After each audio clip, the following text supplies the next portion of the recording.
Welcome to Life Stories with me, Des Tong. Now, Bob Hall, our head of news, said to me the other day that my guest this week is one of the funniest men he's ever seen, and who am I to disagree? Welcome, Ian Sludge Lees. How are you, Des? All right, mate? Great. Good to see you. Got to say, first off, where did the name Sludgy come from? Sludge came from football. I used to play football up Cannock Park. When you get the coach down on the ground as the goalpost, you know. And Glenn Hughes used to play. Bass player? Bass player, yeah. From Cannock, and we all used to play up the park. And I used to dive everywhere for the ball because I wanted to be a goalkeeper.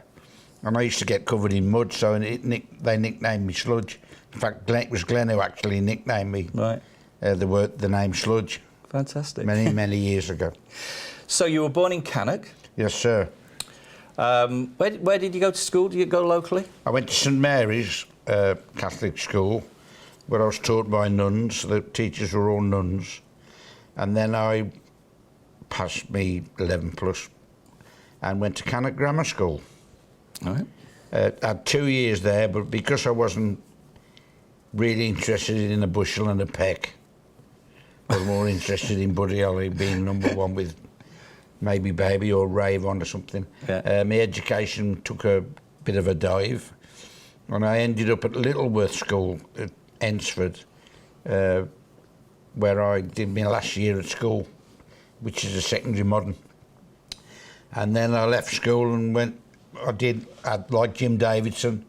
I had 20 jobs in 2 years, but all I was interested in was getting a mic in my hand and entertaining people. The first band that you were in, didn't you play bass? No.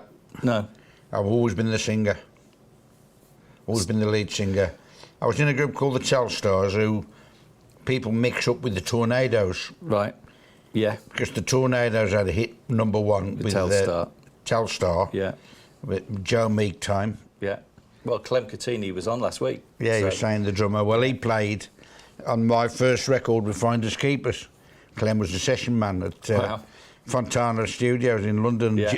Big Jim Sullivan on guitar and Vic Flick. Yeah. To the John Barry 7. Right. So a bit of a name drop there. So that was your first band. Then you went on to Finders Keepers. I turned pro with Finders Keepers. Right. 1964, 65. Glenn Hughes was the bass player. Yeah. The lead guitarist was the late Mel Galley from Whitesnake. Yeah. And drummer was Dave Holland, Judas Priest. And what sort of stuff were you doing? Be like middle of the sort of pop, you know, like Edison Lighthouse sort of pop music. Yeah, really. right. Yeah, covers. Covers, yeah. Yeah, yeah. But before that, and I've got it here, the Carol Levis Junior Discoveries. Yeah, New Year's Day, and April the 9th, 1959. I was on the television when I was only 15. And what were you doing? Playing the guitar. I sang Oh Boy on the first one. And the second one I sung a song called I Love You Baby by Paul Anka. Oh, I love you baby. And I was signing autographs around Cannock when I was 15 years old. I used to take my guitar to school and sing on the wall, playtime and that. Yeah. Around the pubs, Ian Little Richard Lees, I used to call myself. I used to do a good golly Miss Molly and all that. And my dad used to go around with a pint glass, you know. Yeah. There's a place called the Black Horse in Cannock, which is now Silk's nightclub. Right. And I used to sing in there, just sing for hours and hours. And my dad used to go around with a pint glass and I used to fill it with half crowns and 2 shilling pieces, you know. Yeah. Get 2 or 3 pint glasses full, you got like 15 quid. Yeah, yeah. That's a lot of money in them days, yeah, exactly. Yeah.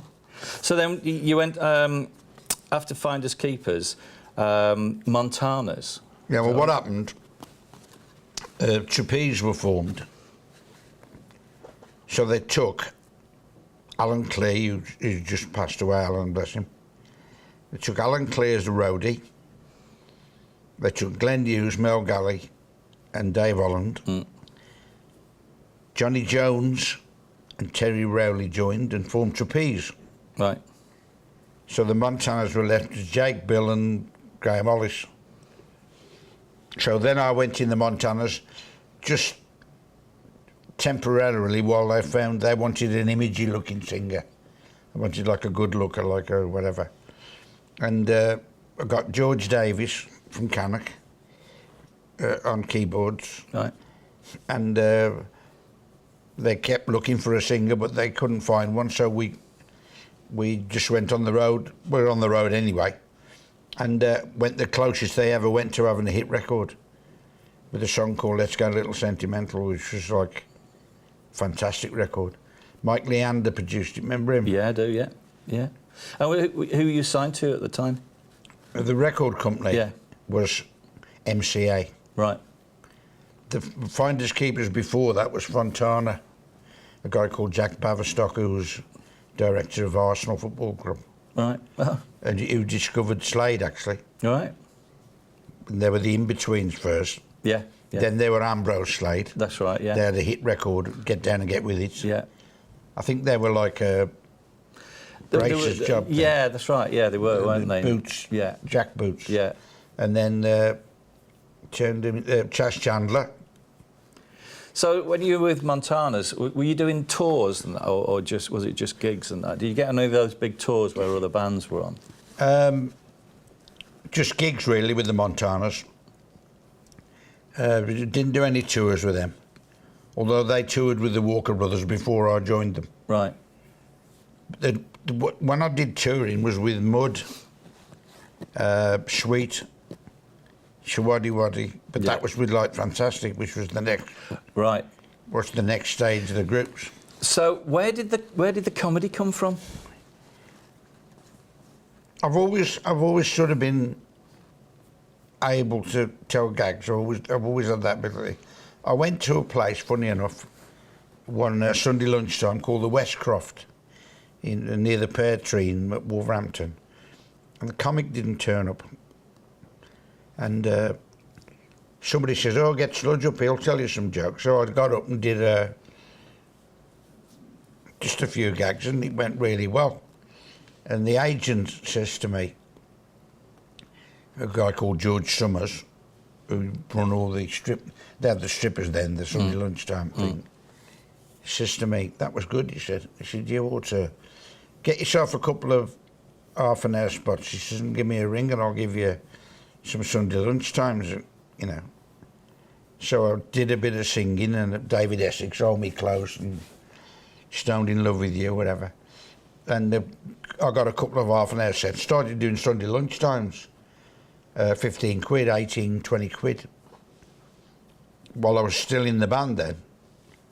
And then I started getting offered Wednesday nights for 40 quid, which is like a lot of money. Hello, we're getting there now, yeah. So hang on a minute, thinking, can't do it because I'm in the band. So eventually that led me into going on my own, basically. But you actually worked the comedy into the band, didn't you? Like, particularly with Light Fantastic. With Light, I used to do alley oop. I used to dress as a caveman with Hollywood Argyles. I used to do Elvis. Bit of comedy, not really stand up, but like more. I used to do David Bowie. I used to come on in a spacesuit, ground control to Major Tom and all that. So it was very visual. But it was comedy-ish. I remember seeing you. I'm sure it was either at Barbarella's or Rebecca's. Did you know, the Futural clubs? Well, that's got to be about 70s, would it be? Yeah. Mid 70s. Yeah, mid 70s. Yeah. Because there was a lot. The band, like, fantastic. Yeah, there was a lot of show because we did the bands, big horror weren't thing there? at the end. Yes. And didn't you have like a coffin? Coffin, yeah. That was a song called "The Monster Mash" by Boris Pickett. Right. Yeah. But Ronnie did everybody thought I did the Dracula act, but Ronnie did that, the bass player. Right. I was working in the lab late one night. He used to chase everybody around. The blood capsules go up. Yeah. Women used to go balmy, like, you know. So, we'll second half coming up. I want to talk to you about Sir Leonard and Chris Tarrant and the Tiswas team. One of our guys here, in fact, organised a do recently. Yeah, so I'd like to talk about that. So it's like Comedy and music, I find it fascinating because, you know, as just a musician, you know, you just want to play. But I love the fact that you can work it into the show. A lot of people didn't they? Like Russ Abbott. Yeah, yeah. Clive Lee, Rocking Berries. Yeah, yeah. We'll leave it there and we'll come back and we'll talk about Tiswas. Do you want a joke? After the break. Back soon.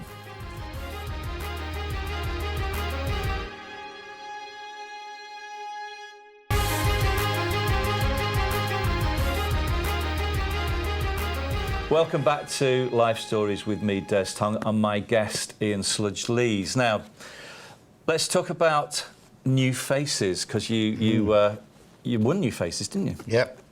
I won my heat. Derek Hobson was presenting it then. Derek Hobson, yeah.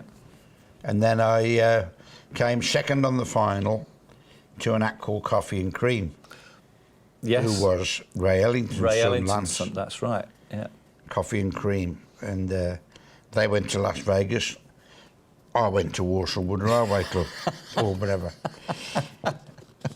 And then that started. I did the adverts in the Stage magazine, watch Ian Sludge Lees on his TV debut, blah blah, and that all worked. And then I went everywhere supporting. Like, I didn't go. Okay, go for it, and I've won New Faces. And I put my own show around. I went supporting everybody.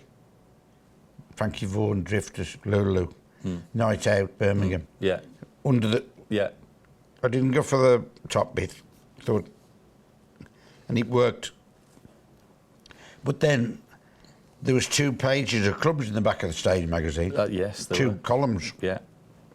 Yeah. There's none now. And a full page in the Birmingham Mail. Yeah, of entertainment, where you went on the Monday and worked till the Saturday night, lads, in the Night Out, Dolce Yeah. Cavendish, all the Bailey circuit, did all that for years and years and years.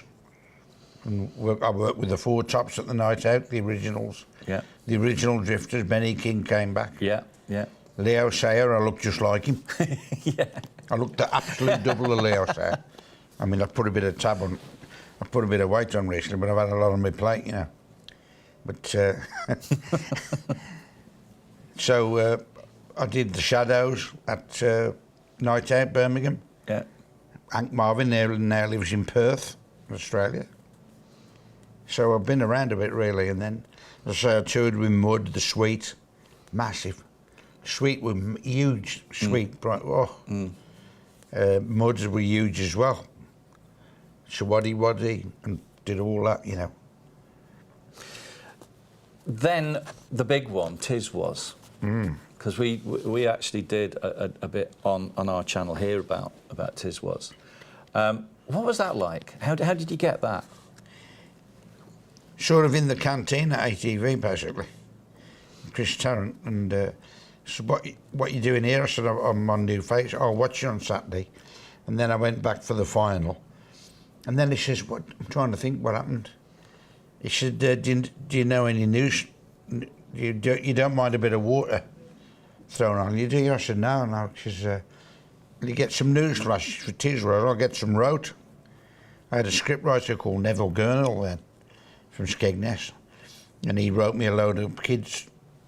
There's a hole appeared in the M6, the police are looking into it, you know, bucket of water. And he wrote me a load of stuff, and then I was invited on, like, wow, here we go. And wore me licorice also suit. We've got a photograph of that, which we'll made a bit of an impression with that. And a few gags and sketches I did. I remember doing one with Benny off Crossroads, you know, Paul. Yeah, yeah.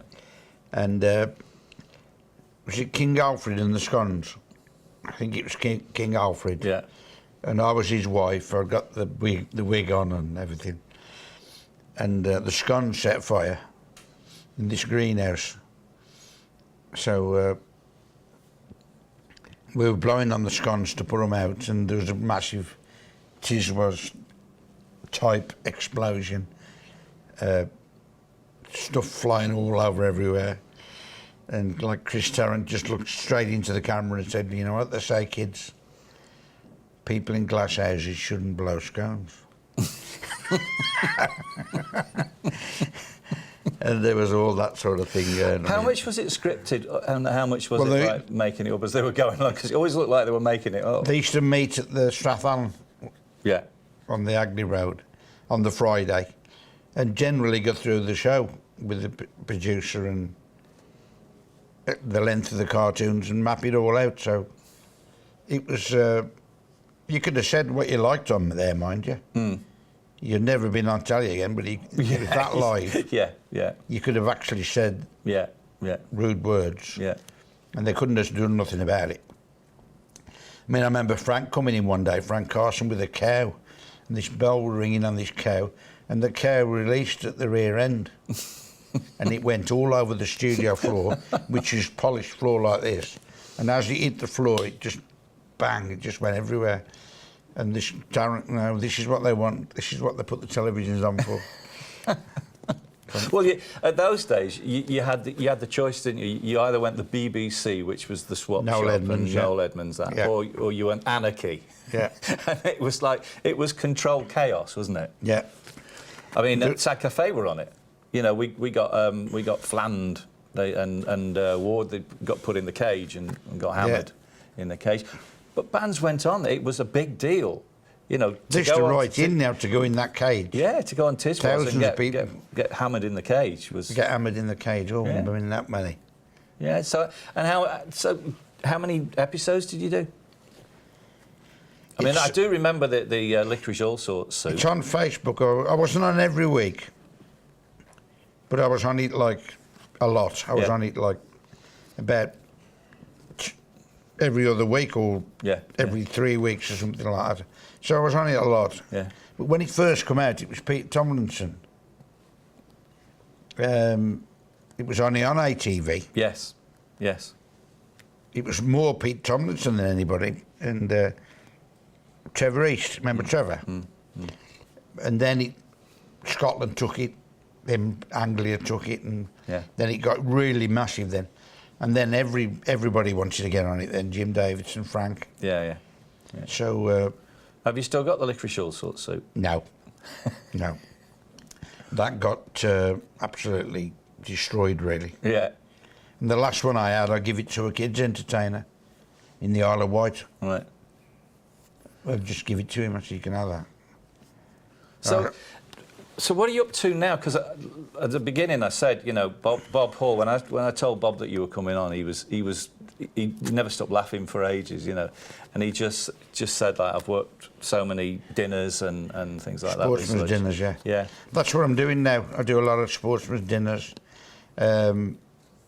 corporate golf stuff. But like, there's no Blackpool summer season. There is, but nothing like they used to be. Scaled right down, aren't they? Yeah. Yeah. I've done a lot of cruises in my time. You That's did. good fun. I have fond memories of a little trip over to Mallorca with you to Thompson's. Oh yeah. Crazy day. Thompson Gold, weren't they? Yeah. Thompson's son. Thompson's son at the time. They're Thompson Gold now. Yeah.